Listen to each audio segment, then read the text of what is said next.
মাঙ্গলিক দোষ এক্স্যাক্টলি কি, বা অনেক সময় আমরা দেখি যে হয়তো বলল যে এই মেয়েটির মাঙ্গলিক দোষ আছে, তার জন্য কলা গাছের সাথে বিয়ে দেওয়া হলো, দিয়ে কলা গাছটিকে কেটে ফেলা হলো। আমাদের কোনো সাবজেক্টের প্রতি কোনো ফুল নলেজ না থাকে, তখনই এসব অন্ধ ধারণা, অন্ধবিশ্বাস তৈরি হয়। আমি পুরনো প্রশাসনিক ভবন রয়েছে, তো সেই সমস্ত জায়গাতে গিয়ে কখনো মানে এই যে একটা ভূত বা এই ব্যাপারটা, একবার ঘুমিয়েছি ঠিক 3টে থেকে 3:30, কোনো না কোনো আওয়াজে ঘুম ভেঙে যেত, কেউ ডাকছে, এবং একবার আমার এমন মনে হলো কেউ যেন আমাকে স্যার বলে ডাকছে, মানে কর্কশ গলা, ও স্যার, এরকম চোখটা লেগে যায়।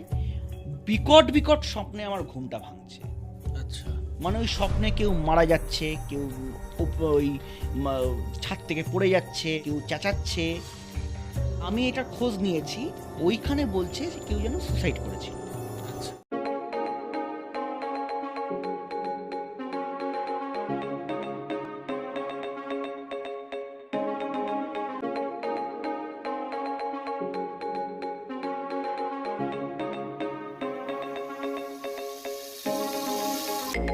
নমস্কার, এক্সপ্লোর উইথ দীপদত্ত চ্যানেলে আপনাদের সকলকে স্বাগত জানাই। আজকে আমরা আবার একটি নতুন ধরনের পডকাস্ট নিয়ে এসেছি। আজকে আমাদের সঙ্গে যেই মানুষটি উপস্থিত রয়েছেন, তিনি কিন্তু একসময় WBCS এই পরীক্ষাতে ওয়েস্ট বেঙ্গলের মধ্যে তৃতীয় স্থান অধিকার করেছিলেন। তো আমাদের সঙ্গে রয়েছেন এই মুহূর্তে mister Abhirup Bhattacharya sir, WBCS officer, Dantan block 2। এখান থেকে রাইট নাও উনি বিডিও এই পজিশনে রয়েছেন। তো আমরা প্রথমে ওয়েলকাম করে নেব আমাদের অভিরূপ ভট্টাচার্য স্যারকে। নমস্কার অভিরূপ স্যার। নমস্কার। ধন্যবাদ আপনাকে আপনার ব্যস্ত শিডিউল থেকে আমাদের জন্য কিছুটা সময় বার করার জন্য। তো আমরা প্রথমেই আপনার কাছে যে প্রশ্নতে যাব, যে আপনি যখন তৃতীয় স্থান অধিকার করলেন, তো সেই যে যাত্রাটা, সেই যাত্রাটা সম্পর্কে যদি একটু বলেন, আর আপনার এই মুহূর্তে আরও প্রপার ডিটেলসটা যদি আপনি বলেন যে আপনি কোন পজিশনে রয়েছেন, কোথায় রয়েছেন, সেটা সম্পর্কে। এখন WBCS এক্সিকিউটিভে আমি এখন এক্সিকিউটিভ ম্যাজিস্ট্রেট আর block development officer, Dantan 2 block, এটা পশ্চিম মেদিনীপুরের আন্ডারে। আগে যেমন আমি বর্ধমান সদর ব্লকে ছিলাম, তো এইভাবেই এখন আমি কর্মরত। আর জার্নিটা তো খুব একটা বড় জার্নি, এর একটা খুব প্রিপারেশন থাকে, সেটা মানসিক লেভেল হোক, সেটা মানে সব দিক থেকে একটা হিউজ প্রিপারেশন থাকে। তো সেইভাবেই এই জার্নিটা এখান থেকে শুরু। আমার ইনিশিয়ালি সিভিল সার্ভিসে খুব একটা আসার ওরকমভাবে প্রস্তুতি ছিল না, কিন্তু আমি আগে যে উইপ্রোতে ছিলাম, তো সেখানে চাকরি করছিলাম। তারপর ওইখান থেকে বেশ কিছু জায়গায় মানে বেশ কিছু এক্সপিরিয়েন্স হয়েছে, তারপর হট করে কিছু স্ট্রাগলের মধ্যে দিয়ে গেছি, দিয়ে তারপর আমার সিভিল সার্ভিসের দিকে একটা ন্যাক এসছে, এবং সেখান থেকেই পথ চলা। তারপর আস্তে আস্তে যে প্রিপারেশান নেব এই বৃহত্তর পরীক্ষাটার জন্য, তার জন্য মানসিক প্রস্তুতি নেওয়া, বিভিন্ন বুক লিস্টগুলোকে সংগ্রহ করা, টাইম ম্যানেজমেন্ট করে পড়া, যেটা খুবই জরুরি এই পরীক্ষাটার জন্য প্রস্তুতি নেওয়ার। তো সেইভাবেই এই জার্নিটা। আমাদের এই যে পডকাস্ট সেশন হচ্ছে, এই পডকাস্ট সেশনে অনেক কিন্তু ছাত্র বন্ধুরা রয়েছে, ছাত্রী বন্ধুরা রয়েছে, যারা ভবিষ্যতে তারা স্বপ্ন দেখে আপনার মতো কোনো একটা জায়গায় কাজ করার। তো সেই জায়গাটা যদি তাদেরকে পেতে হয়, তো তাদের জন্য যদি আমরা আপনার তরফ থেকে কিছু শুনতে পাই, 5টা বা কোনো টিপস যদি আপনি বলেন, 5টা টিপস যদি আপনি বলেন, সেটা যদি প্লিজ একটু তাদের জন্য বলেন। এখন আমি যদি একদম পিন পয়েন্টে বলি, আমাদের এখনকার জেনারেশন, মানে এটা আমি এখনকার জেনারেশন বলছি এবং সেখানে আমি নিজেকেও ইনক্লুড করছি, এখনকার জেনারেশন কিন্তু আমাদের কাছে যেহেতু অপশানস অনেক বেশি, ইনফরমেশন ওভারলোডও বেশি, আমাদের কিন্তু কনফিউশনও খুব বেশি হয়। মানে আমরা এখন থরলি কনফিউজড, এবং যে সময় কম্পিটিটিভ পরীক্ষার জন্য প্রিপারেশান নিই, আমাদের একসঙ্গে অনেক কিছু চলে। মানে আমাদের কিছুর ওপর ফাইন্যান্সিয়াল স্ট্রেস থাকে, ক্যারিয়ারের তো স্ট্রেস থাকেই, রিলেশনশিপ স্ট্রেস থাকে, একটা জীবনে করে দেখাতে হবে সেটা স্ট্রেস থাকে, সব কিছুর মধ্যে খুব কনফিউজিং একটা সিচুয়েশান থাকে। ফার্স্ট যেটা আমি বলবো, যে এই কনফিউশনটা দূর করে ফোকাস করতে হবে।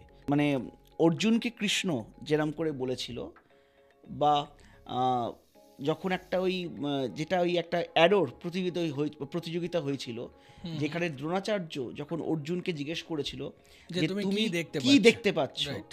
অনেকে অন্যরা বলছিল আমি গাছ দেখতে পাচ্ছি, পাতা দেখতে পাচ্ছি।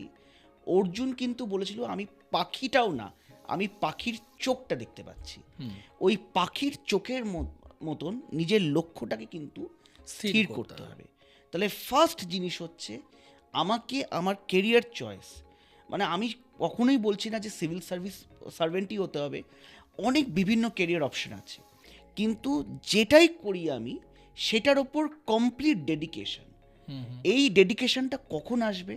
যখন আমি আমার আলটিমেট প্যাশনটাকে ফলো করতে পারবো।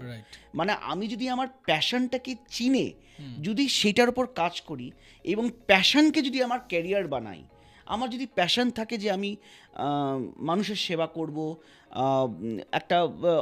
একটা অথরিটির পজিশনে যাব, একটা পজিশন যাব যেখানে পাওয়ার থাকবে এবং হিউজ রেসপন্সিবিলিটি থাকবে, এবং সেটা আমি ভালো করে পালন করব, সেইটা যদি আমার ইচ্ছা থাকে, তাহলে প্রথমেই হচ্ছে আমাকে ফোকাস হয়ে এই পরীক্ষাটার জন্য প্রস্তুতি করতে হবে।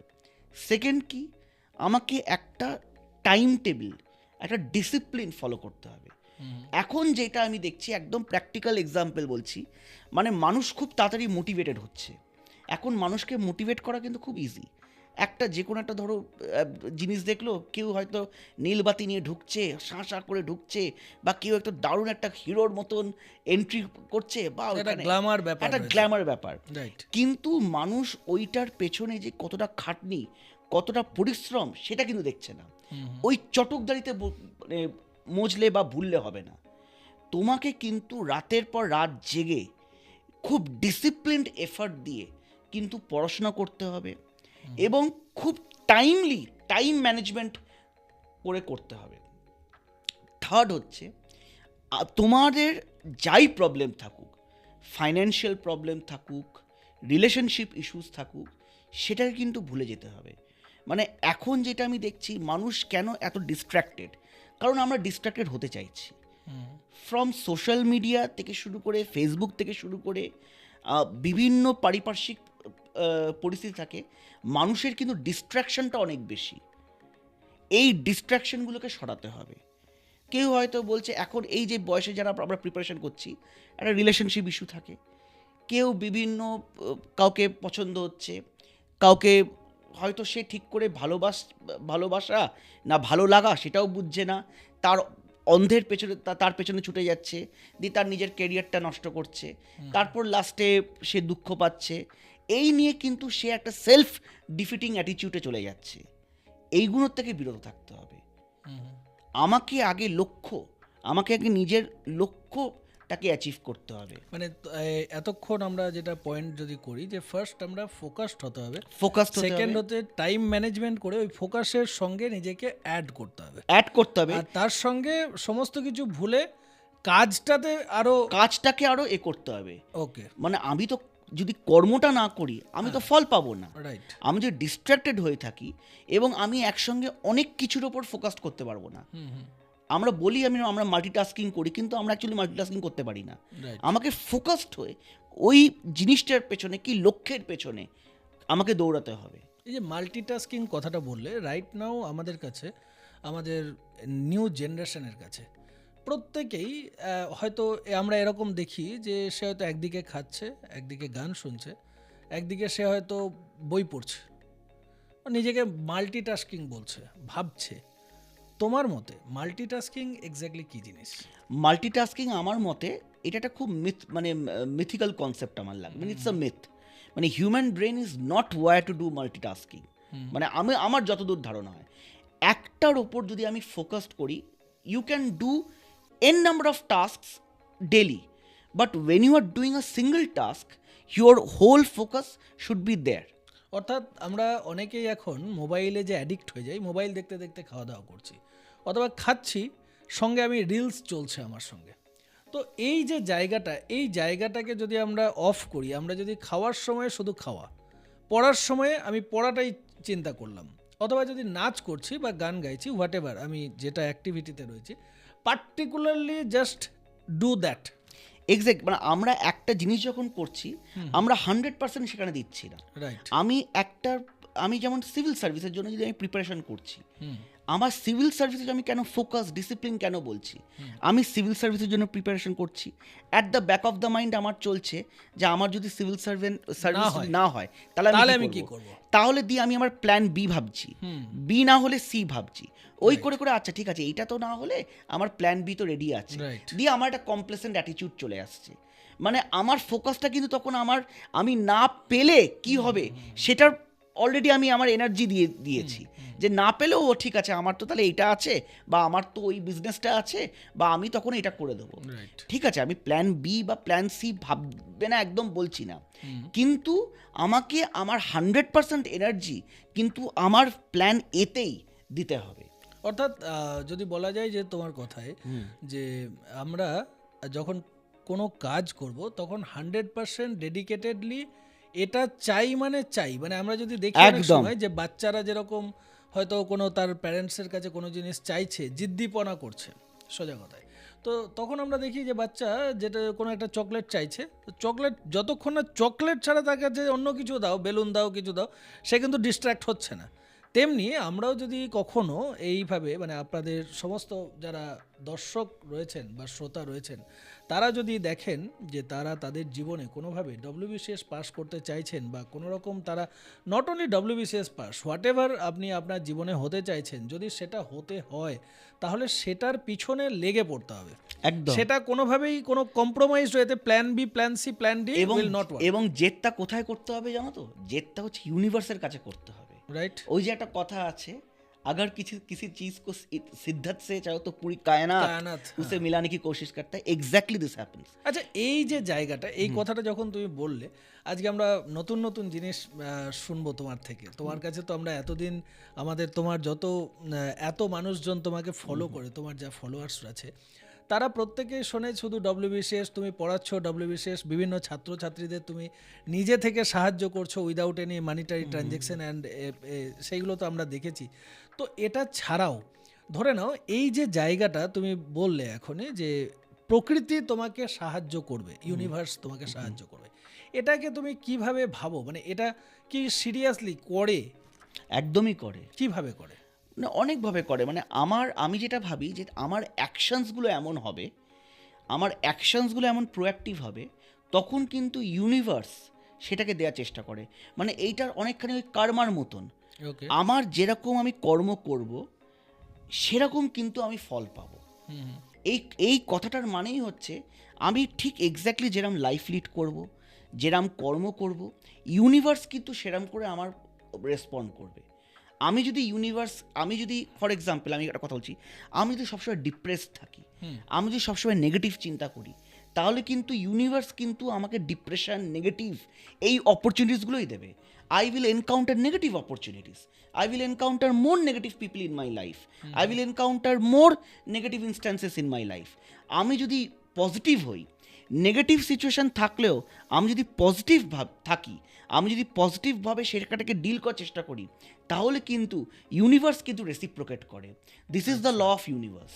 এই যে আমরা আমি একটা স্টাডি করছিলাম, ওখানে বলা হচ্ছে যে যদি তুমি কখনো মনে মনে বলো যে এর থেকে খারাপ আর কি হতে পারে, তাহলে ইউনিভার্স কিন্তু এটা জানে না, ও ম্যাথ বোঝে না যে তুমি ওই যে আবেগে বলছো না কিসে বলছো, সে এটা বোঝে যে এর থেকে খারাপ কি হতে পারে, তাহলে এটা দেখাও ওকে এর থেকে খারাপ কি হতে পারে।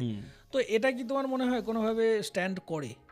মানে আমি এইটাই বলছি, মানে ইউনিভার্সকে তুমি যেরকম সিগন্যাল দেবে সে কিন্তু সেরকম রেসিপ্রোকেট করার চেষ্টা করে।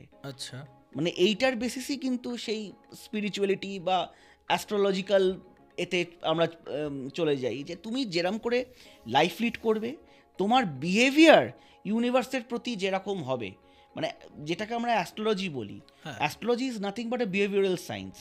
এবার যেরকম করে আমি বিহেভ করব সেরকম করে কিন্তু আমার কাছে রেসিপ্রোকেশনটা আসবে। অ্যাস্ট্রোলজি কথাটা যখন এলো, এবার আমরা তাহলে একটা কোয়েশ্চেনে তোমার কাছে যাই।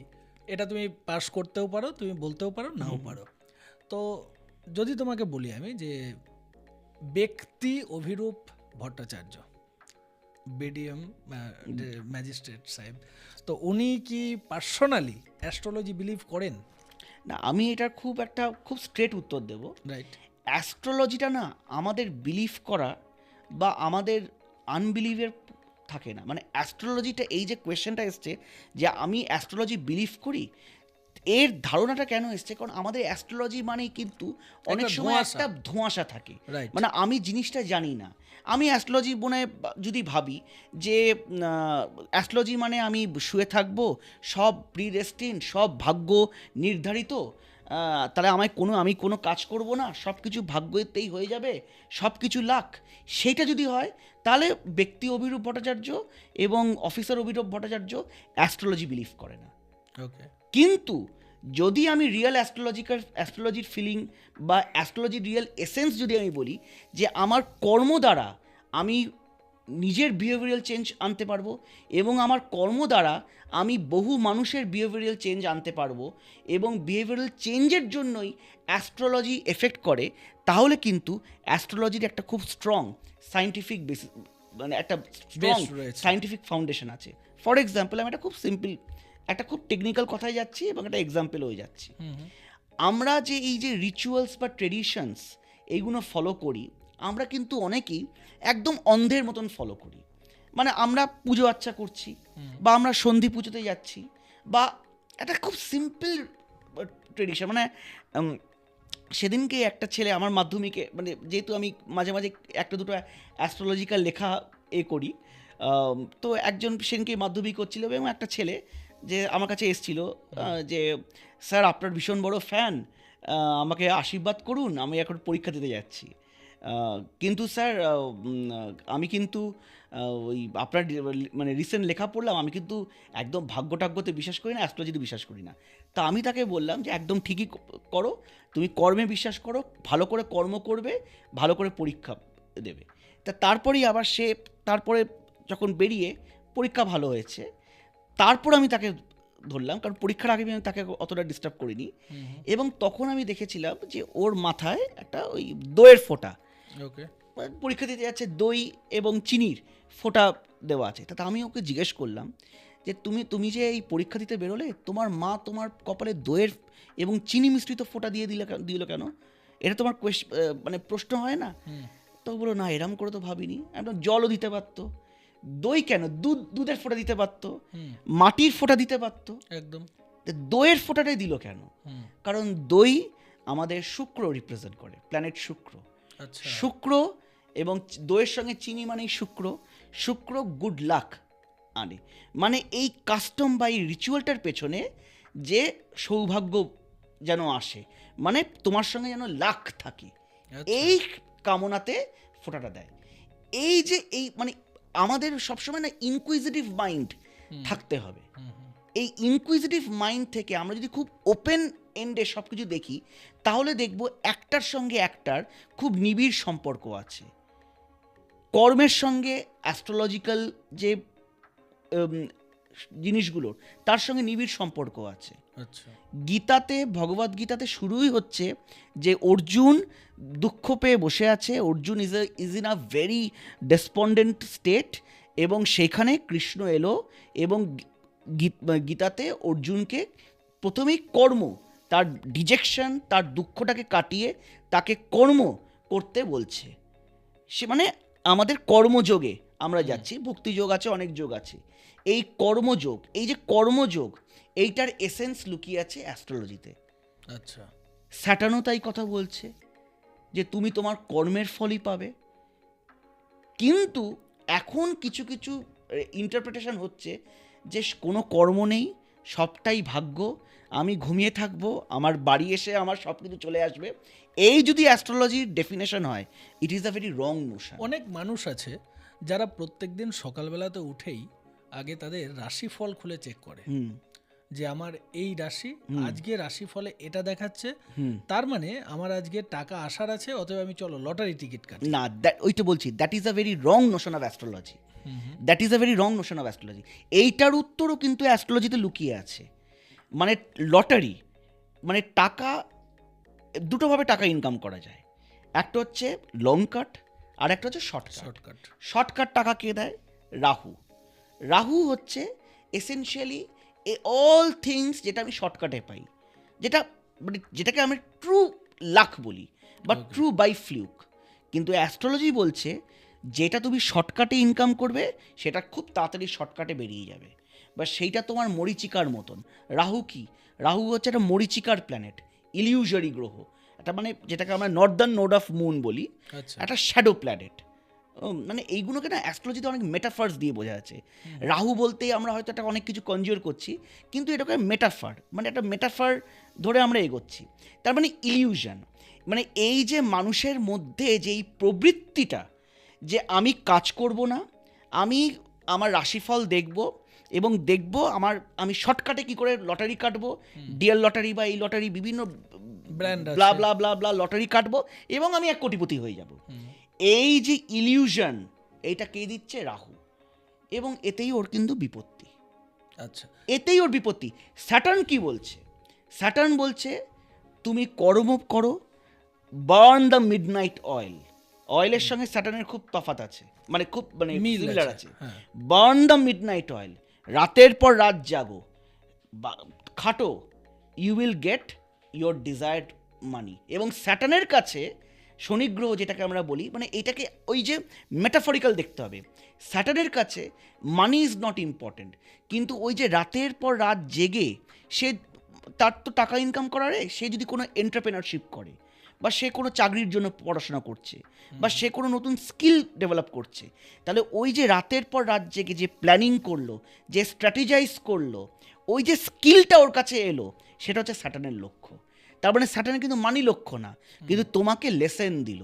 এই যে বলা হয় শনির কথা যখন উঠলো, শনির 7.5, মানে 7.5 বছর ধরে তোমার একটা সমস্যা চলছে তো চলছে, এরকম যে ব্যাপারগুলো বা এই যে দশাগুলো বলে, এই শনির 7.5 বা এই দশাগুলো, এগুলো তাহলে অনেক সময় দুটো জায়গা আসছে। যে এক জায়গাতে কেউ বলছে যে শনি মানে হচ্ছে তোমাকে একটা নির্দিষ্ট নিয়মের মধ্যে যেতে হবে, আর শনি মানে হচ্ছে সর্বনাশ।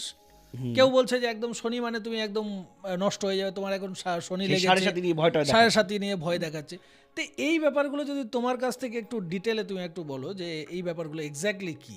একদম ডিটেলসে বলছি। আবার বলছি এইটাকে আমাকে মেটাফরিক্যালি দিতে হবে, খুব টেকনিক্যালি বোঝাবো। আমাদের তো 12টা ঘর আছে, এই ঘরের মধ্যে লগ্ন হচ্ছে, আমরা হাউস 1 ধরি, সেকেন্ড হাউসটাকে আমরা বলি, এবং তার আগের হাউস মানে হাউস 12, মানে লগ্নের আগের ঘর এবং লগ্নের পরের ঘর। প্রত্যেকটা এই 12টা ঘরে শনি যখন ট্রানজিট করে, প্রত্যেকটা ঘরে 2.5 বছর করে উনি থাকেন। এটা মেটাফরিক্যালিও তুমি ধরতে পারো। তার মানে আমার লগ্নের আগের ঘর এবং লগ্নের পরের ঘর যখন থাকবে 2.5 করে শনি থাকবে 7.5 বছর। 7.5 বছর। এইটাকেই অ্যাস্ট্রোলজাররা বলে শনি 7.5 দিয়ে নানা রকম ভয় দেখায়। এই যে ভয়, এই যে ভীতি, বা এই যে একটা মানে কি বলবো, ওই চমৎকারী ব্যাপার, একটা ভয়ঙ্কর, মানে 7.5, হ্যাঁ, এই চমৎকারী হ্যাঁ। একটা চমৎকার বা একটা ভীতিজনক ভয়, এইখানে এই ভীতির ওপর কিন্তু অ্যাস্ট্রোলজাররা ইনকাম করে এবং লোকজনকে ভয় দেখায়। এবং ওই উইক মাইন্ডস, এবং স্বামী বিবেকানন্দ একটা জায়গায় কিন্তু বলেছিল যে যারা অ্যাস্ট্রোলজিকে খুব ফলো করে তারা বেসিক্যালি কিন্তু খুব উইক মাইন্ডেড, এবং এটার কিন্তু খুব রিজন আছে। এইটার জন্যই বলেছিল। এই যে এবার এইসব জিনিস পেয়ে ভয় দেখিয়ে দেবে, কেন ভয় পাচ্ছে লোকে? কারণ লোকদের ওই কনসেপ্টটা নেই। আসল কনসেপ্ট হচ্ছে শনি যদি এই 7.5 মানে 2.5 ঢোকে, তখন স্যাটার্নকে আমরা প্ল্যানেট অফ জাস্টিস বলি, ন্যায়াধীশ। মানে ইট ইজ অ্যাজ ইফ যে তোমার এবার ফাইল খুললো, মানে হ্যাঁ, মানে এটা খুব ইন্টারেস্টিং ভাবে যদি করি, এবার স্যাটার্ন, এতক্ষণ স্যাটার্ন অতটা দেখছিল না, মানে স্যাটার্ন ঘুমিয়েছিল, এবার স্যাটার্ন মানে এতক্ষণ ঘুমিয়েছিল, এবার স্যাটার্ন তোমার ফাইল, মানে এবার তোমার মানে তুমি কি কি করেছো না তোমার করেছো, ফাইলটা এবার কোর্টে উঠেছে, কেসে মানে কোর্টে উঠেছে, এবার তোমার ফাইল খুলে দেখা হবে। এবার যদি দেখে যে না তুমি খুব ভালো লাইফ লিড করছো, তুমি হার্ড ওয়ার্কিং, তুমি কোনো নেশাভানের সঙ্গে যুক্ত নেই, তুমি মানে খুব হার্ড ওয়ার্কিং, খুব মানে ডিসিপ্লিনের মধ্যে থাকো, তাহলে সব tick tick tick tick tick দিতে দিতে দিতে তোমায় গেমস দেবে, তোমাকে আরও অপরচুনিটিস দেবে। মানে এটা ওই এক ব্যাপারে বলতে পারো যে শনি অপরচুনিটি দিচ্ছে, বা এক ব্যাপারে বলতে পারো যে ইউনিভার্স অপরচুনিটি দিচ্ছে। ইউনিভার্স একটি মানুষকে অপরচুনিটি দিচ্ছে, আর একটা মানুষকে কোনো অপরচুনিটি দিচ্ছে না, এই ডিফারেন্সিয়েটার তো হয়, এটা তো ডিফারেন্সিয়েট হয় একদম। তাহলে আমরা অনেক সময় দেখি যে অনেক যোগ্য ব্যক্তি কিন্তু সে হয়তো সেই অনুযায়ী ইনাম পাচ্ছে না।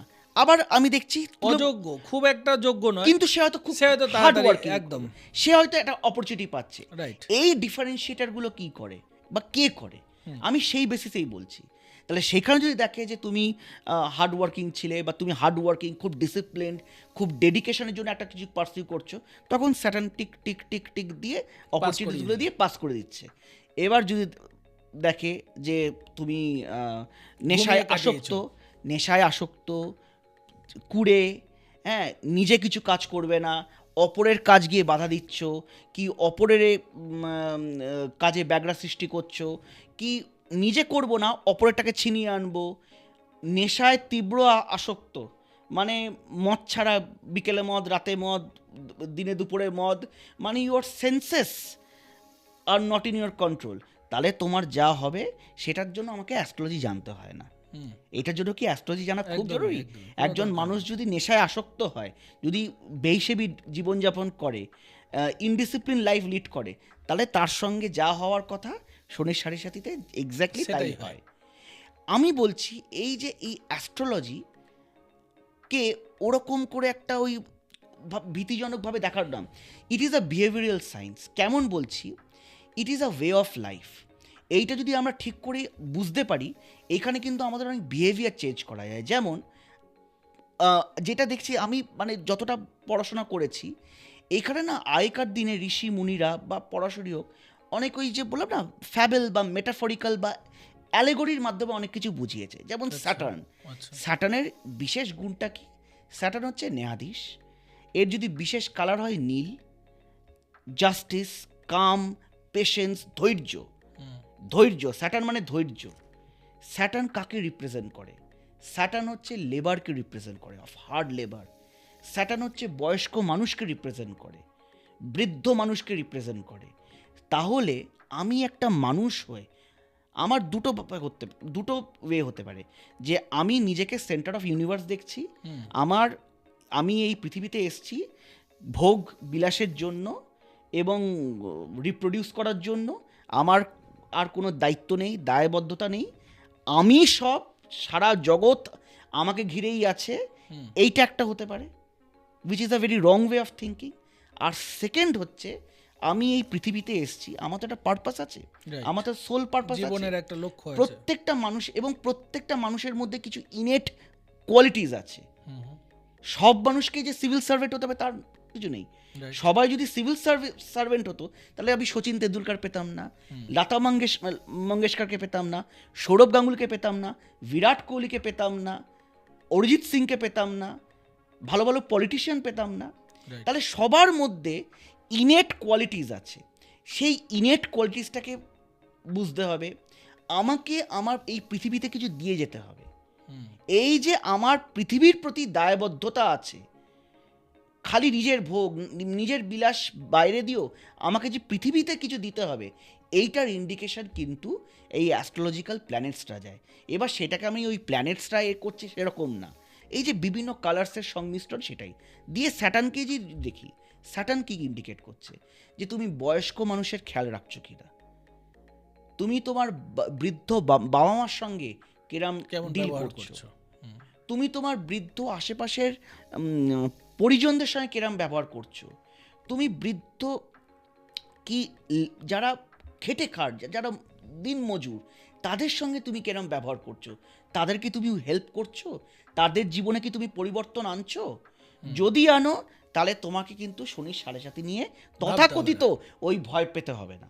কেউ তোমার শনির সাড়ে সাথী কিচ্ছু করবে না, উল্টে শনির সাড়ে সাথী তোমাকে তোমার ওই কর্মের ফল যেটাকে বলে সেটা দিয়ে যাবে। আর তুমি যদি এগুলো না করে থাকো, তাহলে তুমি শনির সাড়ে সাথী ভয় পেয়ে তুমি শনি দেবকে বা শনি মহারাজকে নীল মালা, নীল চাদর চড়িয়েও কিন্তু তুমি রেহাই পাবে না। ঠিক তোমায় গন্ডগোল করবে। মানে আমরা সোজা কথায় যদি ভাবি যে যা করবে সেটাই ভরবে। একদম। And that is what is astrology saying, এবং that is what Bhagavad Gita is also saying. তাহলে আবার নতুন করে অ্যাস্ট্রোলজি মানুষকে জানতে হবে কেন? অ্যাস্ট্রোলজি মানুষকে জানতে হবে অ্যাকচুয়ালি নয়, অ্যাকচুয়ালি জানতে হয় না অ্যাস্ট্রোলজি। এইটা মানুষের একটা অজানাকে জানার ইচ্ছা হতে পারে, বা একটা কি বলবো, একটা খুব স্ট্রাকচার্ড ওয়েতে আমি জিনিসগুলো জানছি বা জিনিসগুলো নিয়ে অ্যাপ্রিসিয়েট করছি, এরকম হতে পারে। কিন্তু অ্যাকচুয়ালি অ্যাস্ট্রোলজি জানার দরকার নেই মানুষের। আচ্ছা, আমি আমার প্রত্যেকটা কর্মের দ্বারা যদি আমি ঠিক কর্ম করতে পারি, তাহলেই কিন্তু আমার জীবনে ভালো জিনিস ঘটবে। বা যদি খারাপ জিনিস ঘটেও আমি আমার পরাক্রম, আমি আমার মেন্টাল স্ট্রেংথ, স্ট্যামিনা, আমার কর্মের দ্বারা সেই খারাপ জিনিসগুলোর থেকে বেরিয়ে আসতে পারবো। মানে শনির 7.5ও তখন কোনো ব্যাগরা দিতে পারবে না, কিচ্ছু ব্যাগরা দেবে না। এবং এই শনি, এবং এবার যদি বলো যে অ্যাস্ট্রোলজি কেন জানতে হবে, অ্যাস্ট্রোলজি জানা উচিত এই সব অ্যাস্ট্রোলজার যারা এইসব এই শনির 7.5, তারপর বাঙ্গলিক, তারপর এই যোগ অমুক যোগ দিয়ে যে ভয় দেখাচ্ছে, এইগুলোর থেকে বাঁচার জন্য যদি জান। তো আমরা এই এতক্ষণ ধরে যে আলোচনা করছিলাম সেটা হচ্ছে শনির 7.5, শনি সব কিছু। তো আপনি যখন বর্ধমানে ছিলেন আর মিদনাপুরে যখন এখন রয়েছেন, তো সামহাও আপনার কোথাও গিয়ে কি মনে হয়েছে যে মিদনাপুর এবং বর্ধমান এই জায়গাতে কিন্তু শনি মন্দিরের যতটা না প্রাধান্য কলকাতাতে, এটা কিন্তু প্রত্যেক মোড়ের মাথায় একটা করে শনি মন্দির অথবা শনি কালী মন্দির। এটা হতে পারে যে ওই যে বলছে না, আমাদের মধ্যে যে ওই ভ্রান্ত ধারণাটা আছে, বা সামহাউ আমরা হয়তো এই জিনিসটাকে বুঝছি না, and we have turn from God loving people to God fearing people. Okay, যে হয়তো আমি এই অমুক শনি মন্দিরে গিয়ে যদি পুজো দিই তাহলে আমার অমুক গ্রহদোষ কেটে যাবে। এই ভ্রান্ত ধারণার থেকে কিন্তু এটা আমার মনে হচ্ছে শুরু হয়েছে।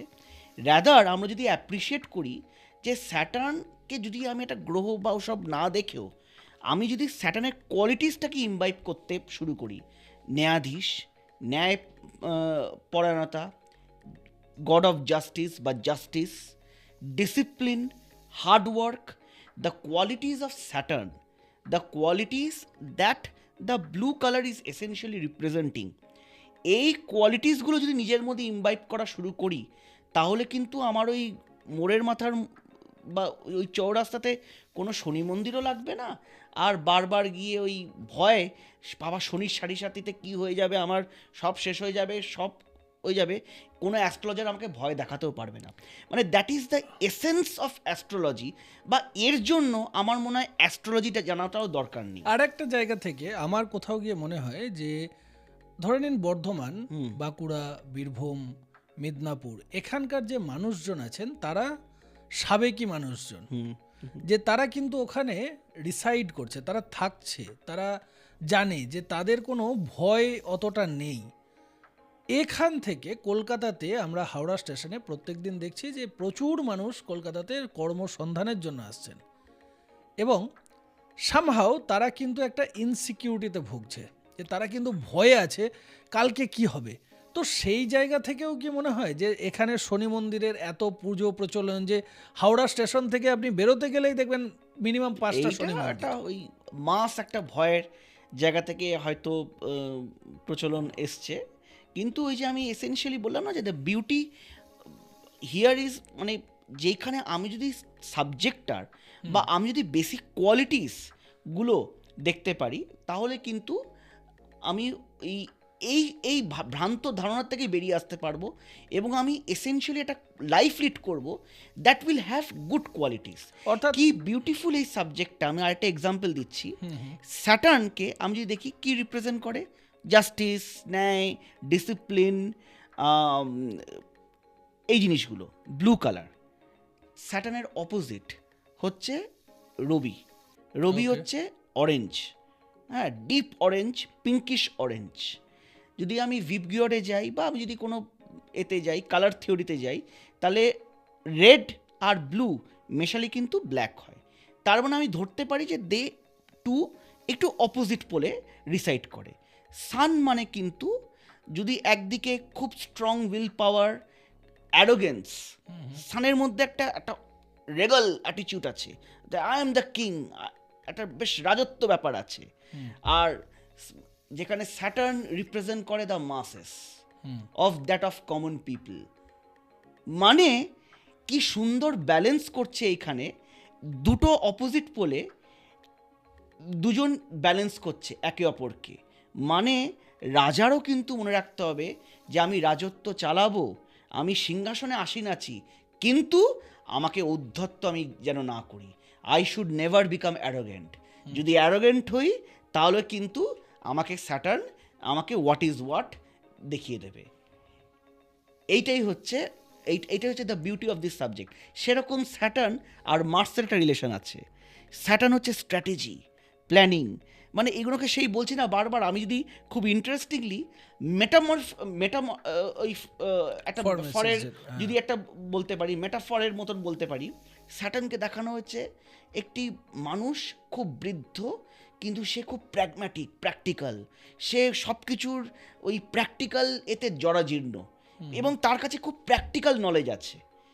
সে ভীষণ চতুর, এবং চতুর মানে না পজিটিভ ওয়ে, খুব স্ট্রিক্ট, ভীষণ স্ট্রিক্ট, খুব ন্যায়াধীশ, খুব ডিসিপ্লিন, আর সেখানে খুব প্ল্যানিং করে, খুব স্ট্র্যাটেজি করে। সেখানে মঙ্গলকে দেখানো হয়েছে একটা ইয়ং অ্যাগ্রেসিভ প্রিন্স, যে আগে অ্যাকশন করে। মঙ্গল হচ্ছে আগে অ্যাকশন পরে প্ল্যানিং। আচ্ছা, সেখানেই স্যাটার্ন আর মঙ্গলের দ্বন্দ্ব। মানে এইগুলো আমরা যদি স্যাটার্ন মঙ্গল বলে বলছি, কিন্তু এইগুলো তো অরিজিনাল কোয়ালিটিস যদি দেখি, মানে আমি একটা পরীক্ষা দিতে যাচ্ছি, আমি কি আগেই পরীক্ষাতে ঝাঁপিয়ে পড়বো, নাকি আমি আগে প্ল্যানিং প্রিপারেশন নেব? মঙ্গল বলছে তুমি আগে অ্যাকশন করে দাও, পরে আমরা ভাববো, না আগে অ্যাক্ট করো। স্যাটার্ন বলছে না বেটা, আগে প্ল্যানিং, আগে স্ট্র্যাটেজাইজ করো, তারপর তুমি এগোবো। So these are the individual qualities. এই কোয়ালিটিসগুলোই খুব সুন্দর করে কালারের মধ্যে দিয়ে এই অ্যাস্ট্রোলজি বা এই যা খুশি আমরা বলি এটাকে বোঝানো হয়েছে। খুব ইন্টারেস্টিং তুমি বললে যে শনির একটা আমরা একটা ছবি পাই যে এই ধরনের বৃদ্ধ বেশ, প্রিন্স, এরকম কি বাকিদেরও রয়েছে? সব এটা একটু যদি বলো, এটা তো অনেকেই আমরা জানি না, তো আমিও প্রথম শুনলাম এই জিনিসটা। হ্যাঁ, মানে এইগুলো হচ্ছে যেমন যদি গ্রহর আমরা ওই ফরের মতন যদি ক্যারেক্টারগুলো দেখি, আচ্ছা, সানকে দেখানো হয়েছে একটি রাজার মতন, okay, the king of solar system, the king of planets. তার সান হচ্ছে রাজা, নাম্বার 1 দিয়ে রুল করে সান। আচ্ছা, সানের মধ্যে উইল পাওয়ার আছে, অ্যারোগেন্স আছে, and everything that is kingly of that of a king, regal attitude, সে হচ্ছে সান। মুন হচ্ছে আমাদের মাইন্ডকে রিপ্রেজেন্ট করে, চন্দ্রমা, সফট, সোবার, মুন, এবং আবেগ, ইমোশন তো প্রচন্ড, একদম ইমোশন হচ্ছে মুন।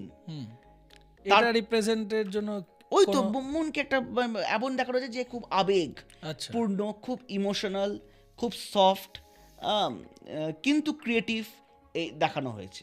আচ্ছা, আর তারপর হচ্ছে শুক্র হচ্ছে একটা ভীষণ বিউটিফুল, সে লেডি বলা যায় কি বিউটিফুল, মানে আমরা এমনিতেই বলি শুক্রাচার্য, দৈত্যের গুরু। শুক্রর মধ্যে খুব ঝলসানো ব্যাপার আছে, মানে মুনের মধ্যে খুব সোবার ব্যাপার আছে, সুইট অ্যান্ড সোবার, হ্যাঁ, সোবার, সুইট, সফট। আর শুক্রের মধ্যে ড্যাজলিং, মানে চোখ ধাঁধিয়ে যায় একদম, মানে anything which is extremely attractive, যাকে ইমিডিয়েটলি পেতে ইচ্ছা করে, সব কিছু পেতে ইচ্ছা করে, সেটা হচ্ছে Shukra. Lord of attraction, beauty, charm, lust, love, তীব্র অ্যাফেকশন, কামনার সব কিছু, বাসনা, height of creativity, height of যে কোনো ক্রিয়েটিভ এতে, গান থেকে শুরু করে ড্যান্স থেকে শুরু করে যে কোনো ক্রিয়েটিভ, শুক্র। তাহলে এই যে তুমি ধরো না ফ্যাশন ইন্ডাস্ট্রি, হ্যাঁ, এটা কি রুল করে বলা যায় শুক্র একদম পিওর শুক্র রুল করে। আচ্ছা, তো এটার ব্যাপারে তুমি যদি আরেকটু ডিটেইলে বলো। মানে পিওর বিউটি, পিওর যেটাকে আমরা বলি pure dazzling beauty, pure showbiz যেটাকে বলি, সেই চার্মটা শুক্র দেয়, সেই অ্যাট্রাকশনটা শুক্র দেয়। এবার এবার শুক্রর সঙ্গে যখন রাহু বসে থাকে আচ্ছা, সেটাকে অ্যাম্প্লিফাই করে। তার মানে তোমার যে এই ট্যালেন্ট সেটা লোক সমাজে নিয়ে আসা এবং লোক অ্যাপ্রিসিয়েট করবে এবং লোকে অ্যাট্রাক্টেড হবে, এটাই ডিনোট করে। ওকে। এবার এটাকে তুমি প্ল্যানেট বলতে পারো বা এটাকে তুমি নর্মাল বলতে পারো। বাকি যে গ্রহগুলো রয়েছে তাহলে বাকি যেমন মঙ্গল, মঙ্গল হচ্ছে আমাদের পুলিশ আর্মি ডিল করে।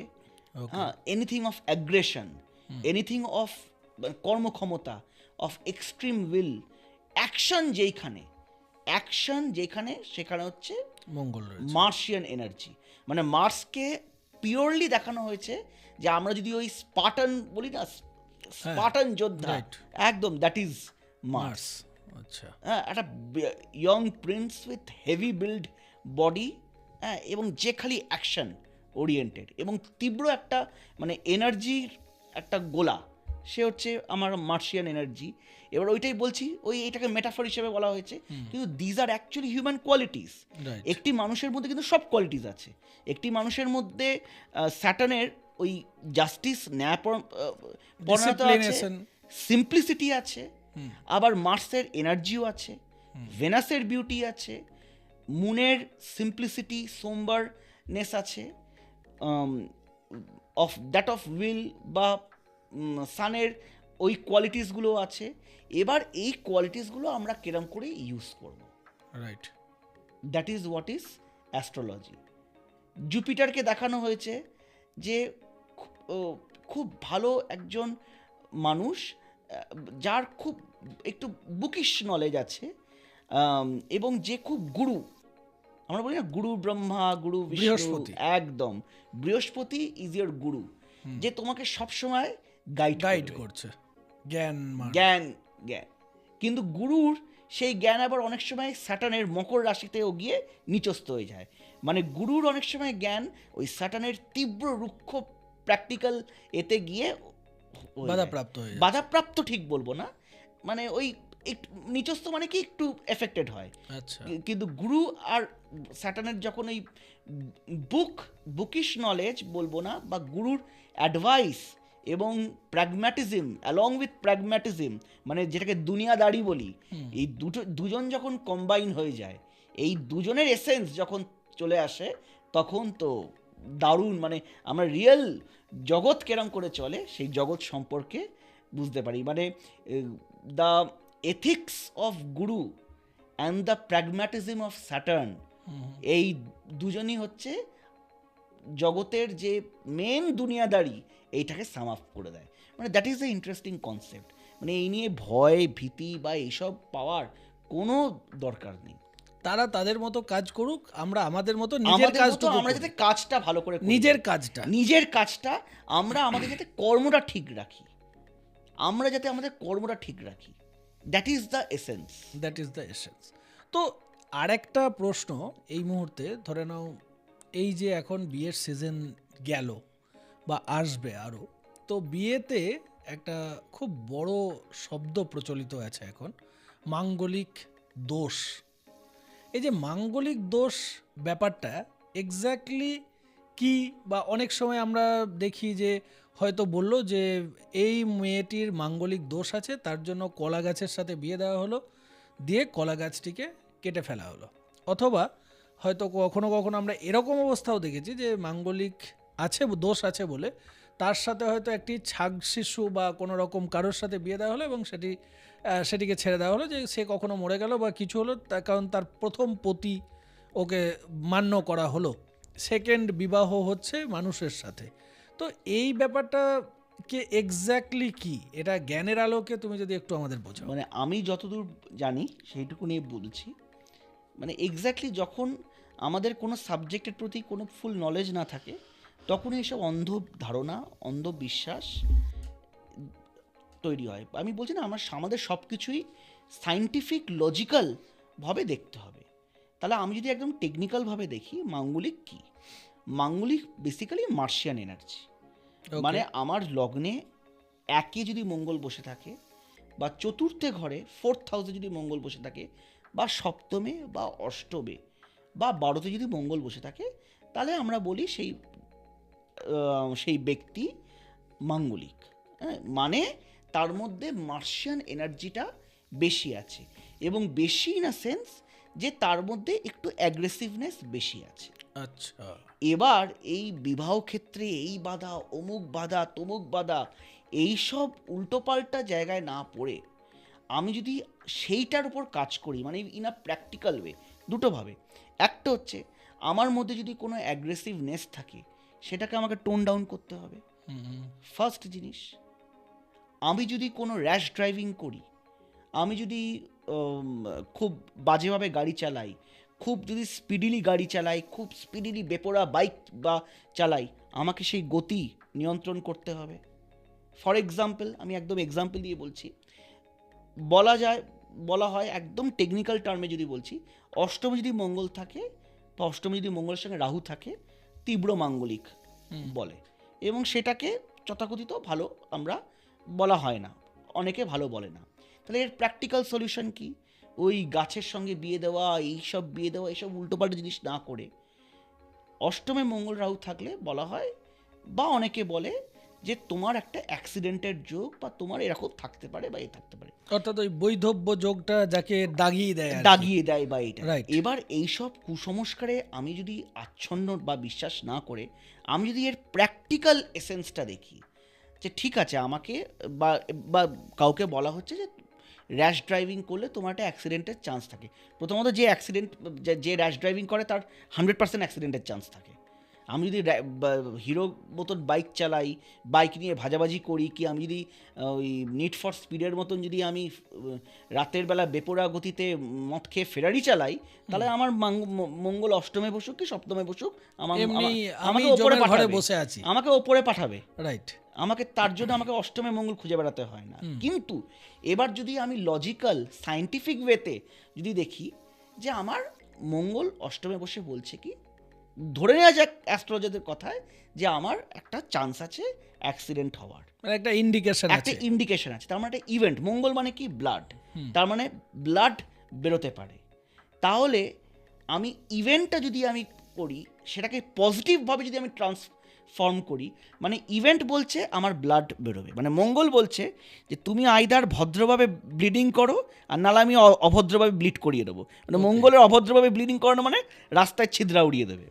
তাহলে আমি যদি ব্লাড ডোনেট করি, আমি বছরে একবার যদি ব্লাড ডোনেট করি, ওসব ওই হাত পাখা কি টেবিল ফ্যান বা এইসব না দিয়ে আমি যদি গিয়ে জাস্ট চ্যারিটি করার জন্য ব্লাড ডোনেট করি, তাহলে আমাকে আমার মঙ্গল অষ্টমে বসে আছে না সপ্তমে বসে আছে, না মঙ্গল আমাকে কেরম ব্যাকা চোখে তাকাচ্ছে নাকি সোজা চোখে তাকাচ্ছে না রাগত চাকাচ্ছে, আমাকে দেখতে হবে না।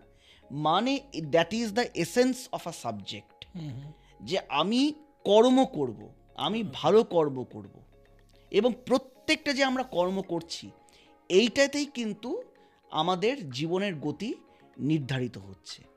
তাহলে আমি যদি দুটো জিনিস করি, একটা হচ্ছে যে আমি র্যাশ ড্রাইভিং করব না, সেফ ড্রাইভ, সেফ লাইফ। আমি যদি ব্লাড ডোনেট করি, donate blood but not on the street, on the road, but নতুন একটা donate blood but not on the road. That is what is Mongol in 8th house is saying. এটাই অ্যাস্ট্রোলজির টার্মে মঙ্গল এইটাই বলছে, তুমি যাও গিয়ে ব্লাড ডোনেট করো, রাস্তায় ব্লাড ডোনেট করো, রাস্তায় উল্টোপাল্টাভাবে গাড়ি চালালে ব্লাডটা তোমাকে রাস্তায় ডোনেট করতে হবে, দিয়ে হসপিটালে পাঠিয়ে দেবো। এক্স্যাক্টলি এটাই। তাহলে আমি বলছি এইটা আমরা লজিক্যাল সেন্সে কেন দেখি না, কেন আমরা ভয় পেয়ে অমুকের সঙ্গে বিয়ে দিয়ে দাও, অমুক গাছের সঙ্গে বিয়ে দিয়ে দাও, পাতার সঙ্গে বিয়ে দিয়ে দাও, এর সঙ্গে কেন এইটা করছি? এইটা যদি অ্যাস্ট্রোলজিক্যাল বিলিফ হয়, দেন এর থেকে অ্যাস্ট্রোলজিতে না বিশ্বাস করা ভালো। আর যদি সত্যি একটা সাবজেক্টের এসেন্স বুঝতে হয়, সত্যি ইউনিভার্স কি চাইছে আমার থেকে, সেইটা যদি বুঝতে হয়, তাহলে কিন্তু আমি অ্যাজ অ্যান ইন্ডিভিজুয়াল আমার কিন্তু অনেক আপলিফটমেন্ট হবে। আমি অ্যাজ অ্যান ইন্ডিভিজুয়াল বুঝতে পারবো যে আমি সার্ভিস দিতে এসেছি, আমি যত না নিতে এসেছি ইউনিভার্স থেকে, তার থেকে অনেকটা বেশি দিতে এসেছি। রাইট। অর্থাৎ আমি যদি বলি, এক কথায় এটা সাম আপ করি, তাহলে হচ্ছে যে তোমার আমরা এতক্ষণ যে আলোচনা করলাম এখানে কিন্তু ম্যাক্সিমাম ক্ষেত্রে আমাদের একটা প্রচণ্ডভাবে ব্যাক অফ দ্য মাইন্ড একটা ভয় কাজ করছে। এই ভয়টা কেন না, এই ভয়টা হচ্ছে যে আমরা দেখছি যে যখন আমি নিজেকে কোনোভাবেই সেলফ, আমার কোনো মালিক নেই, আমার স্পিরিচুয়ালি কোনো গুরু নেই, আমার কোনো কেউ ওপরে দেখার নেই, তো অতএব আমি আমার নলেজে অতটুকুই ভাবতে পারছি যে এটা হলে এটা হবে, এটা হলে এটার সলিউশন হচ্ছে তান্ত্রিকের কাছে যেতে হবে। তো সে জায়গা থেকে তাহলে তুমি কি বলতে পারো যে মানে তোমার কি এটা মনে হয় যে যদি কেউ স্পিরিচুয়ালি কানেক্ট হয়, যদি কেউ কৃষ্ণ নাম করে, অনেক সময় আমরা শুনি যে কৃষ্ণ নাম করলে শনি রাহু সমস্ত কিছু কিন্তু তার নিচে চলে আসে, তখন আর তার ওই প্রভাব খাটে না। তো অর্থাৎ আমি বলতে চাইছি যেটা, যে যদি স্পিরিচুয়ালি কেউ কানেক্ট হয়, সে যদি কাউকে একটা মালিক ভাবে, সে যে যার ইষ্ট দেবতা হোক, সে যদি তার নিজের কোনো এক ইষ্ট দেব বা দেবীকে প্রসন্ন করতে পারে বা পুজো করে, তাহলে কি কোনোভাবে এই ভয়টা কেটে যায়? এবং ভয়টা কেটে গেলে তার কি এই রিকোয়ারমেন্ট আর দরকার পড়বে না অ্যাস্ট্রোলজির ম্যাটার? একদমই তাই। কেন বলছি, এই যে ভয়টা আসে, কেন ভয়টা আসে? তীব্র ইনসিকিউরিটি থেকে। রাইট। যে I am insecure about my future, বা I am insecure about what will happen to me, বা what might happen to me. এই ইনসিকিউরিটি দূর করার জন্য আমাকে দুটো জিনিসের উপর ফোকাস করতে হবে। একটা হচ্ছে আমার কর্ম ঠিক করতে হবে, আমার কর্মের ওপর ফোকাস করতে হবে। আরেকটা হচ্ছে আমার ভক্তির ওপর ফোকাস করতে হবে। এখনকার জগতে শুধু IQ will make us a machine. Artificial ইন্টেলিজেন্সের কাছেও কিন্তু আইকিউ থাকবে। What about EQ? এবং স্পিরিচুয়াল কোশেন্ট কিন্তু আমাকে আইকিউ দেবে না, ইকিউ দেবে। আমরা কিন্তু ইন্টেলিজেন্ট কোশেন্ট নিয়ে ডিল করি, আমরা কই ইমোশনাল কোশেন্ট নিয়ে ডিল করি না। তো ওই জন্য আমাদের এত ইমোশনাল ব্রেকডাউন হয়। আমরা স্পিরিচুয়ালিটি নিয়ে ডিল করি না, আমরা ব্লাইন্ড মেটেরিয়ালিজম, কনজিউমারিজমের ওপর খালি ভোগ ভোগ ভোগ, আমার এইটা চাই, আমার ওইটা চাই। আমার সবথেকে খারাপ লাগে এখনকার ইউথ কি পথে যাচ্ছে। কেউ আইফোন কিনতে পারছে না বলে সুইসাইড করছে। মানে আমার জেনে খুব খারাপ লাগছে যে তার কি জীবনের লক্ষ্য ওইটাই ছিল আইফোন কেনা, যে সে জন্ম নিয়েছে এই পৃথিবীতে আইফোন নেওয়ার, আইফোন কেনার জন্য, নাহলে সে সুইসাইড করবে। বা আমার অমুকের সঙ্গে ঠিক বিয়ে হলো না, কি অমুক আমাকে অমুক গার্লফ্রেন্ড ডিচ করেছে, কি আমাকে অমুক বয়ফ্রেন্ড ব্রেকআপ হয়ে গেছে, আমি সুসাইড করলাম।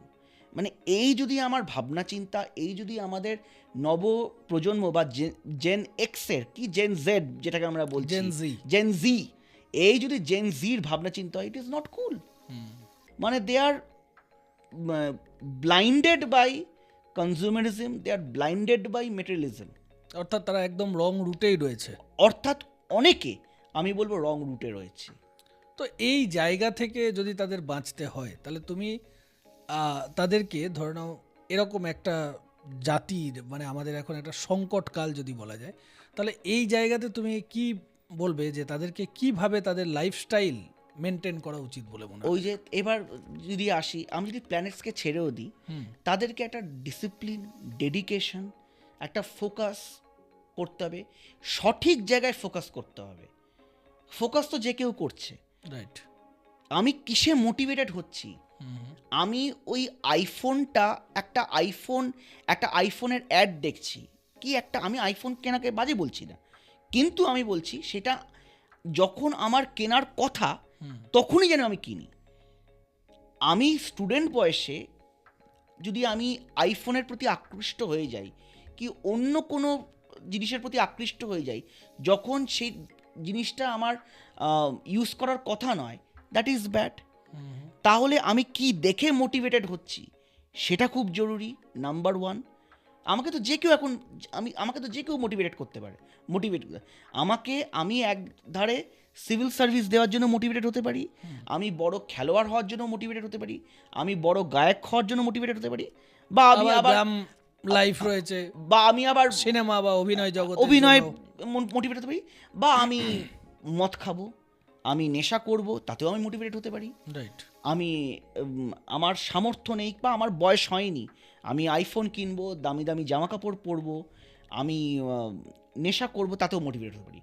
তাহলে আমি কোথায় মোটিভেটেড হব সেইটা আমাকে ওয়াচ আউট করতে হবে। That what is motivating me. অর্থাৎ নিজের বুদ্ধি, বিচার, বিবেচনা, নিজের এটাকে বুদ্ধি, কাজে লাগাতে হবে। বিচার, বিবেচনা এবং আবেগকে কাজে লাগাতে হবে। আমাদের জেনজি কিন্তু খুব আবেগহীন হয়ে যাচ্ছে। এখন রাস্তাঘাটে কেউ যদি অ্যাক্সিডেন্ট হয়, তাহলে তাকে হেল্প করার জায়গায় Live তাকে করছে। নিয়ে লাইফ করছে। একদম। That is alarming. তো এটা কি তোমরা কোনোভাবে তোমার যে ব্লক বা তোমার যে জায়গাগুলো রয়েছে সেই জায়গাতে কি তোমরা কোনোভাবে এই মোটিভেশনটা দিচ্ছ? মানে আমরা এটা নিয়ে সবসময় কোনো মোটিভেশন class- দিচ্ছি, এইগুলো সবসময় মোটিভেশন দিচ্ছি। এখনকার সময় বাবা মাদের নিয়ে আমরা বসছি, এই যে এত চাইল্ড ম্যারেজ হচ্ছে, রাইট। এই যে এত বাল্যবিবাহ হচ্ছে, অনেক সময় দেখছি কম বয়সী ছেলেমেয়েরা ফেসবুক থেকে অমুকের সঙ্গে চ্যাট করছে, 4 দিন 5 দিন চ্যাট করছে, তাকে জেনে তারপরের না দিন থাকে না, বিয়ে হয়ে যাচ্ছে। তার সঙ্গে পালিয়ে যাচ্ছে। পালিয়ে যাচ্ছে, রাইট। এই যে ড্রাস্টিক স্টেপস বা এই যে আবেগহীন একটা জেন জি, এর থেকে আমাদের তাদের সঙ্গে কথা বলতে হবে, তাদেরকে নিয়ে বসতে হবে, তাদেরকে বোঝাতে হবে। যদি কাউকে বোঝানো যায়, যদি সঠিকভাবে মোটিভেট করা যায়, তাহলে সবাই বুঝবে। কিন্তু এই সঠিক গাইডেন্সটা খুব ইম্পর্ট্যান্ট। তোমরা এই যে প্যারেন্টসদের সাথে কি বসছো কখনো? ভীষণভাবে আমরা বসছি। আচ্ছা। আমরা যখন স্কুলে যাই বা যখনই কোনো মিটিং হয় বা যখন কোনো ইভেন্টস হয়, আমরা পেরেন্টসের সঙ্গে বসি যে আপনারা কিন্তু নিজের মেয়ে হোক কি নিজের ছেলের হোক সঙ্গে বন্ধুর মতো মিশুন, দেখুন ওর গতিবিধি লক্ষ্য রাখুন। Right. হঠাৎ যদি দেখেন যে ওর চারিত্রিক কিছু বৈশিষ্ট্যতে পরিবর্তন এসছে, then those are the red flags that you should be aware of. এই জিনিসগুলো এখন এত আমাদের সুসাইড রেট বাড়ছে, এত ডিপ্রেশন রেট বাড়ছে, এই জিনিসগুলোর ওপর তো ফোকাস করতে হবে। এবং এই জিনিসগুলো বাড়ছে কেন? বেহিশেবি lifestyle, unbridled materialism, unbridled consumerism, emotional quotient কম, আইকিউ কম, ইকিউ কম, স্পিরিচুয়াল কোশেন্ট তো কমই। খালি একটা অন্ধের মতন যেন আমরা একটা অন্য জিনিসের পেছনে ছুটে বেড়াচ্ছি। আমরা ভাবছি যে হয়তো ওই জিনিসটা পেলেই আমি জীবনের সব থেকে ভালো খুশি ব্যক্তি হব, কিন্তু আসলে সেটাও নয়। রাইট। তুচ্ছ কারণে আমরা ভেঙে পড়ি। মানে খুশির সংজ্ঞাটা সামহাও কোথাও গিয়ে চেঞ্জ হয়ে যাচ্ছে। খুশির সংখ্যাটা চেঞ্জ হচ্ছে এবং কোথাও গিয়ে খুব ইন্টারনাল ফ্যাক্টরসের থেকে আমরা এক্সটার্নাল ভ্যালিডেশনকে আমরা প্রাধান্য দিচ্ছি। ফর এক্সাম্পল, মানুষ এখন বিয়ে করছে নিজে খুশি থাকার থেকেও আমাকে অমুক পিকচার আপলোড করে আমাকে ফেসবুক, ইনস্টাগ্রামে আমাকে ভরিয়ে দিতে হবে। পয়েন্ট। সোশ্যাল মিডিয়া এই যে একটা জায়গা আজকাল, একটা মানে এই যে তোমাদের বিভিন্ন রকম রুরাল জায়গা যেগুলোতে তোমরা কাজ করছো, এই জায়গাতে গিয়ে সোশ্যাল মিডিয়া নানাভাবে ওইখানকার যে বাচ্চারা রয়েছে তাদের কাছেও আজকে একটা আলাদা হ্যালুসিনেশন ক্রিয়েট করছে। তো এই জায়গা থেকে তাদের বাঁচার উপায় কি? তাদের বাঁচার উপায় হচ্ছে সেটাকে সাবধানে ইউজ করতে হবে। এবার এর দুটো ব্যাখ্যা আছে। এই যে সোশ্যাল মিডিয়া পুরোপুরি রাহু ক্রিয়েট করে। আচ্ছা, এটাকে মডার্ন রাহু বলতে পারো। It is a illusion, absolutely an illusion. এবার সোশ্যাল মিডিয়া, এই রাহুর এনার্জি, আমি যদি সেই মেটাফরিক্যালভাবে বলি, রাহুর এনার্জি আমি খুব পজিটিভ ওয়েতে বলতে পারি, পজিটিভ ওয়েতে ইউজ করতে পারি, তীব্র নেগেটিভ ওয়েতে ইউজ করতে পারি। কিন্তু আমাকে বুঝতে হবে এটা কিন্তু একটা রাহুর এনার্জি। মানে this is an energy which can always backfire. তাহলে আমি সোশ্যাল মিডিয়াকে যদি কনস্ট্রাকটিভ জন্য ইউজ করি, ভালো খবর, ভালো জিনিস শেয়ার করার জন্য যদি ইউজ করি, তাহলে এর প্রসার ভালো হবে। যদি আমি সোশ্যাল মিডিয়া নেগেটিভ কাজ করার জন্য ইউজ করি, নেগেটিভ এন্টারটেনমেন্টের জন্য যদি ইউজ করি, নেগেটিভ সেলফ ডিস্ট্রাকটিভ ওয়েতে ইউজ করি বা সেলফ গ্র্যান্ডাইজমেন্টে যদি ইউজ করি, then it will only create megalomaniac delusion of grandeur. Then social media will turn into a megalomaniac delusion of grandeur, and that will actually destroy. Right. Individual লাইফে তার destructive এফেক্টে কিন্তু বেশি পড়বে। একজন অ্যাসপিরেন্ট, একজন WBCS বা UPSC aspirant বা যে কোনো অ্যাসপিরেন্ট, সে পড়াশোনাটা ভালো করে না করে যদি সবসময় সোশ্যাল মিডিয়া করে, তাহলে তার প্রিপারেশন হ্যাম্পার হবে। সোশ্যাল মিডিয়াতে যদি সবসময় মেসেঞ্জারে গিয়ে চ্যাট করে, হ্যালো কেমন আছো, কি করছো, রাইট। কি করবা, কবে খাবে, ডিনার হয়েছে, লাঞ্চ করেছো, আমার সাথে কথা বলছো না, এরকম অ্যাটিটিউড তোমার, এইসব র্যান্ডম মেসেজ যদি পাঠাতে থাকি, র্যান্ডমলি যদি পাঠাতে থাকি, তাহলে এর ফল যা হবে তাই হচ্ছে। আবার সোশ্যাল মিডিয়াকে আমি কনস্ট্রাকটিভ ওয়েতে ইউজ করতে পারি, কোনো ভালো জিনিস শেয়ার করতে পারি, কোনো মোটিভেশনাল জিনিস শেয়ার করতে পারি, কোনো ভালো সায়েন্টিফিক রিসার্চ শেয়ার করতে পারি, কোনো ভালো থিওরি শেয়ার করতে পারি। না, ইউটিউব থেকে তো এখন প্রচুর ইউটিউব জিনিস থেকে অনেক শেখা যায়, জ্ঞানের জিনিস শেখা যায়, পডকাস্ট শোনা যায়, পডকাস্ট শোনা যায়, বিভিন্ন কিছু করা যায়, সবকিছু করা যায়। সবকিছু তো এখন নলেজ রয়েছে আমাদের হাতের মুঠোয়। একদমই। এবার কোনভাবে ইউজ হচ্ছে দ্যাটস ডিপেন্ডস। ওই সব কিছুই না, it boils down to science without spirituality খুব খোকলা। সায়েন্স উইদাউট তার মধ্যে যদি কোনো স্পিরিচুয়াল অ্যাঙ্গেল না থাকে, তাহলে কিন্তু আমাদের অ্যাটম বোম বানাতেই শেখাবে, right. And it can destroy. সায়েন্সকে আমি যদি স্পিরিচুয়াল অ্যাঙ্গেলে দেখে নিই, এমপ্যাথেটিক অ্যাঙ্গেলে দেখে নিই, তার মধ্যে যদি একটু এমপ্যাথি, স্পিরিচুয়ালিটি দেখে নিই, তাহলে এই সায়েন্স কিন্তু অনেক ভালো জিনিস করতে পারে।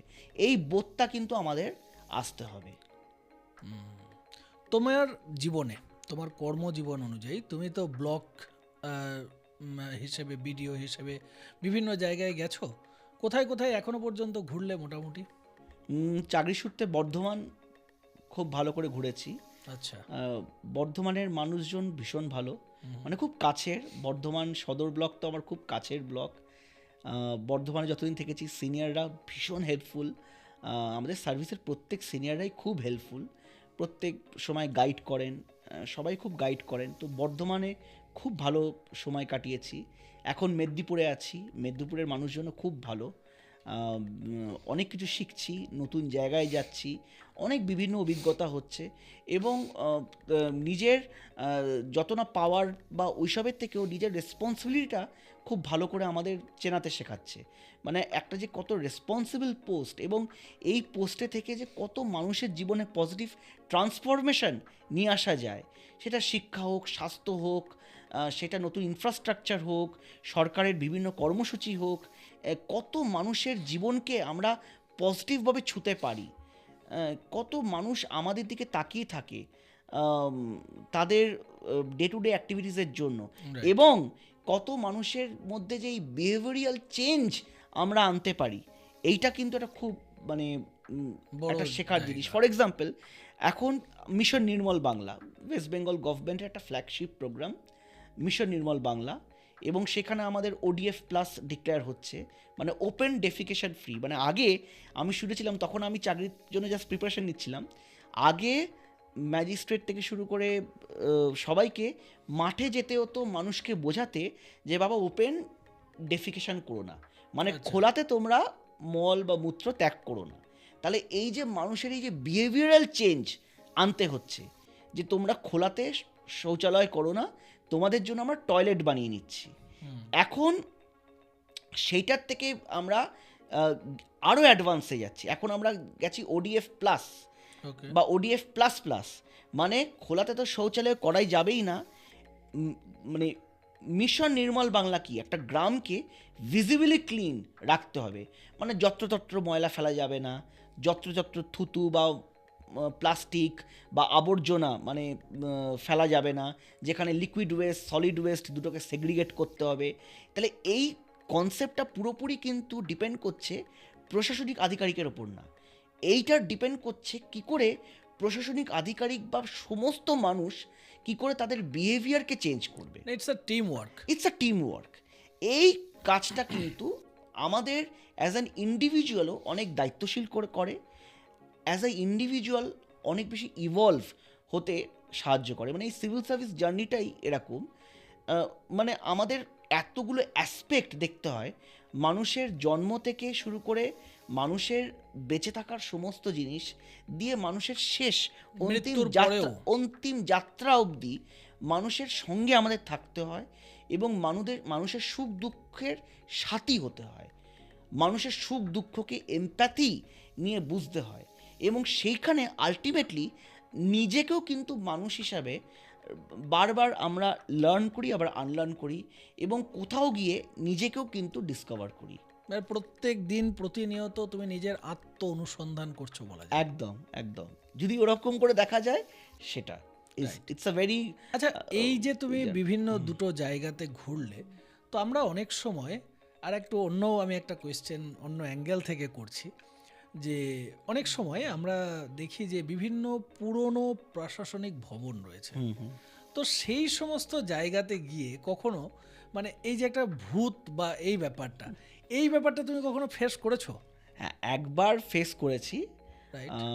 সেটা বলবো বর্ধমানেই, যখন পোস্টিং থাকাকালীন। বর্ধমানে? একদম বর্ধমানে, যেখানে ছিল যে ওইটা ঠিক বাংলো বলা যাবে না, ওইটা একটা মঞ্চ মতন ছিল, এবং দীর্ঘদিন ওইটা একেবারে পরিত্যক্ত হয়ে পড়েছিল, এবং ওখানে আগে কেউ থাকেও নি, বা অনেক আগে থাকতো, তারপর প্রায় দীর্ঘদিন, প্রায় বছরের পর বছর ওটা পরিত্যক্ত হয়ে পড়েছিল। পাশে একটু দূরে তার কেয়ারটেকার থাকতো, এবং সেখানে আমি থাকা শুরু করি। মানে সেটাকে মানে এটা একটা বেশ আমার ডিপ ইনসিডেন্টই বলা যায়। এখন আমি এটাকে হিউমারিসলি বলি, কিন্তু এটা বেশ ভয়ের ইনসিডেন্ট। আচ্ছা। ওইখানে তারপর আমি থাকা শুরু করি। প্রথমে জায়গাটাকে খুব ভালো করে পরিষ্কার করি, দিয়ে মানে মঞ্চ ছিল তার সঙ্গে? মঞ্চ ছিল, এবং ওপরে একটা লম্বা ঘর ছিল, তার বড় বাথরুম ছিল, তার একটা ওই বসার ঘর ছিল, এবং একটা মানে একটা অ্যাকোমোডেশনের জায়গা একটা ছিল। বড় বেডরুম ছিল, এবং তার একটা বড় বারান্দাও ছিল।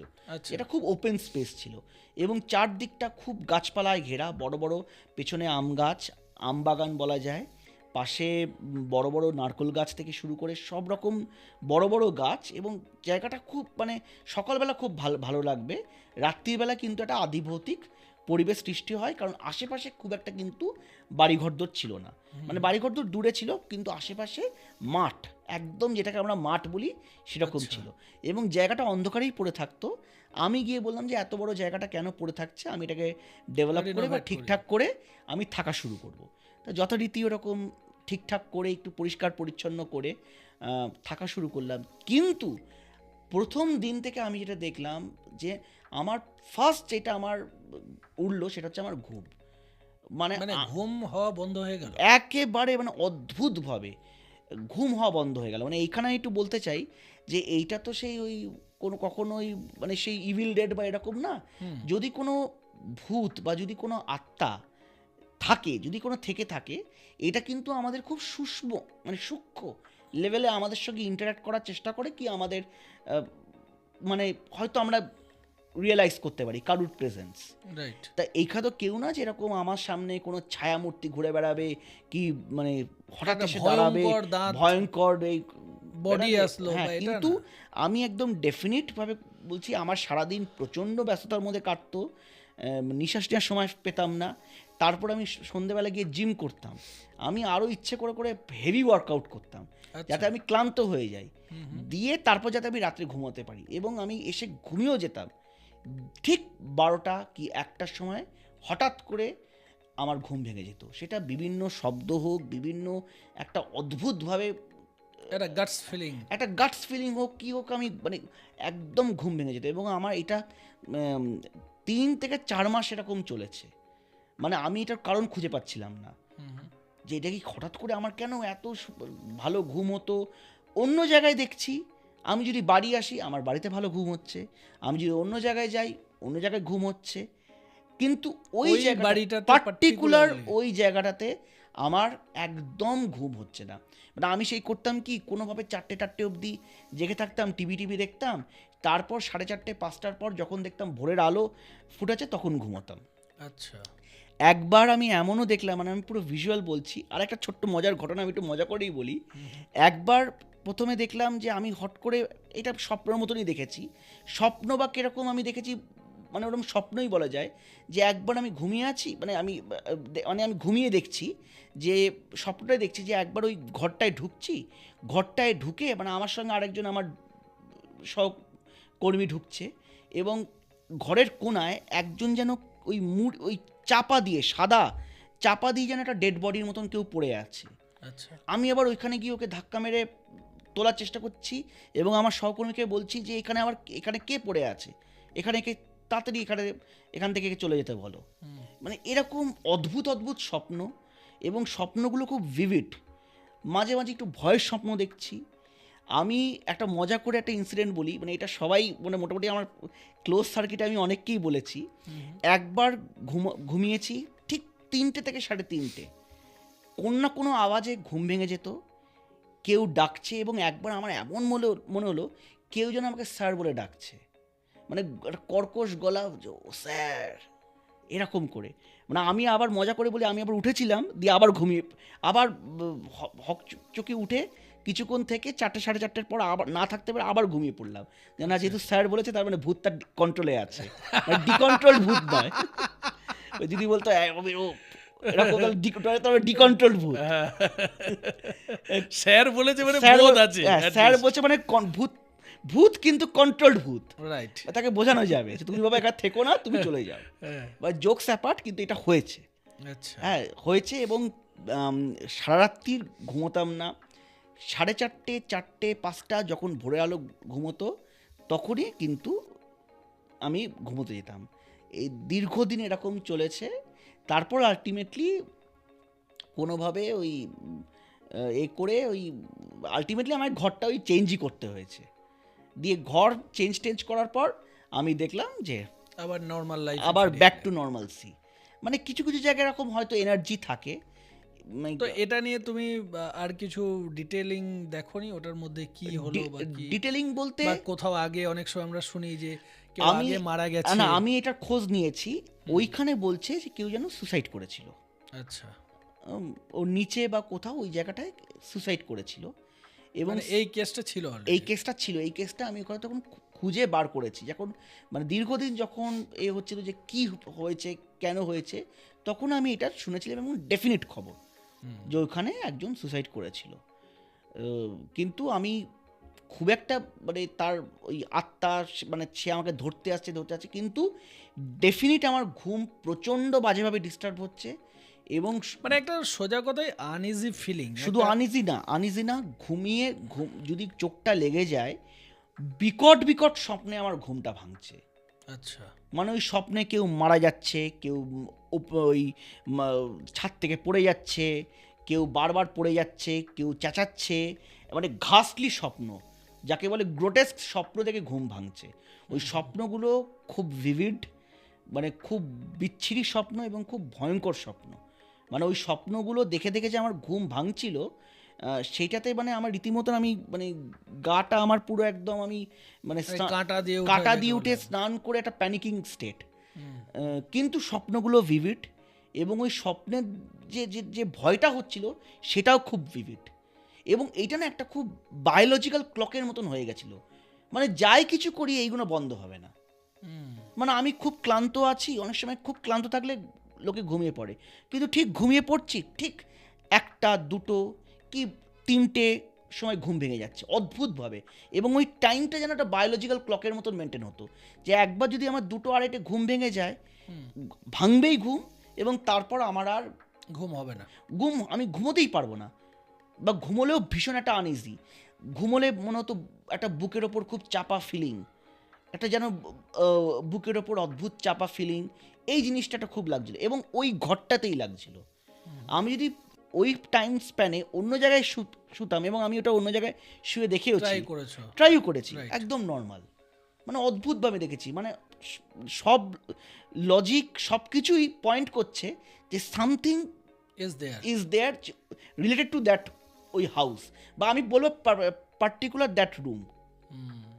তো তারপরে তুমি রুমটা চেঞ্জ করে নিলে? তারপর রুমটা চেঞ্জ করলাম, এবং তারপর তুমি নরমাল তারপর আবার ব্যাক টু নরমাল। তো আর এরপরে আর নতুন কোনো আর কোনো অ্যাসাচ কোনো ফিলিংস হয়নি। অসাধারণ।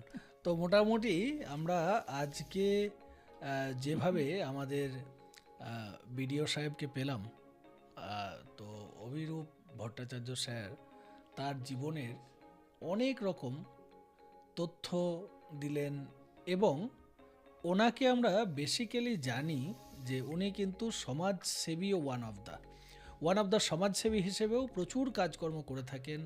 প্রচুর ছেলে মেয়ে তারা তাদের ভবিষ্যতের জন্য ওনার কাছ থেকে ফ্রি কনসালটেশন নিয়ে থাকেন। প্রচুরভাবে উনি সমাজের সঙ্গে যুক্ত, সমাজের বিভিন্ন মানুষজনকে হেল্প করে থাকেন এবং তার সঙ্গে কিন্তু আজকে ওনার যে আরও ডেপথ রয়েছে অ্যাস্ট্রোলজি এবং প্যারানর্মাল অ্যাক্টিভিটিসেরও উনি শিকার, সেটাও কিন্তু আমরা আজকে দেখতে পেলাম। আজকে আমরা অনেকভাবে ঋদ্ধ হলাম, অনেকভাবে প্রচুর কিছু জানলাম, অনেকটা এই যে স্প্যান, এই যে সময়টা এক্সপ্লোর উইথ দীপদত্ত এই চ্যানেলটি কিন্তু যারা যারা জীবনে এক্সপ্লোর করছেন এবং অনেকভাবে এক্সপ্লোর করছেন তাদেরকে আমরা যে আজকে আমাদের গেস্ট আসনে বসাতে পারছি তার জন্য আমি ধন্যবাদ দিই এবং আমি গর্বিত অনুভব করি যে তাদের মতো মানুষদের সঙ্গ আমি পাচ্ছি ঘরে বসে। আপনারাও আশা করি অনেক কিছু শিখছেন এখান থেকে। তো এক্সপ্লোর উইথ দীপদত্ত চ্যানেলে আরও একবার আমরা অভিরূপ ভট্টাচার্য স্যারকে পাবো, আমাদের সাথে কথা হয়েছে, আর একটা অন্য সেশন নিয়ে আমরা সেদিন আসব। তো আজকের জন্য এইটুকুই, আজকের জন্য আপনারা এই এক্সপ্লোর উইথ দীপদত্ত চ্যানেলে আজকে আমাদের এতটুকুই ছিল। আর অবশ্যই এক্সপ্লোর উইথ দীপদত্ত চ্যানেলটি সাবস্ক্রাইব করতে ভুলবেন না।